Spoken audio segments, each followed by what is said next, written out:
Welcome to Penrose Learning, where we make understanding easy. You start by confirming your TV has the latest firmware and your remote or phone app is paired. This prevents interruptions.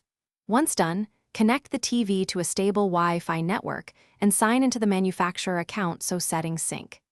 Now open Settings and go directly to Display, Home, or Interface options. You're taking the first actionable steps. Access the Interface menu, enable Advanced or Developer options if available, and prepare to reorder or swap launchers.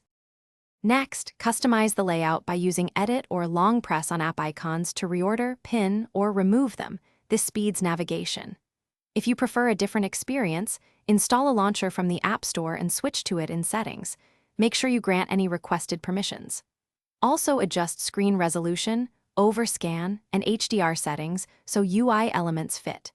Rename inputs and group apps into folders for cleaner menus, and test navigation speed after each change to verify improvements. To finish, save your changes and perform a full restart so the new interface loads cleanly. Make sure account syncing restored preferences.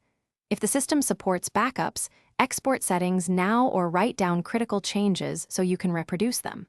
Finally, test channels, inputs, and app launches to confirm everything functions. If the UI freezes or behaves oddly, reboot the TV, clear the launcher/app cache, and only then consider a factory reset. This single troubleshooting tip resolves most stubborn issues. Thanks for watching. If this was helpful, leave a like and consider subscribing. See you next time.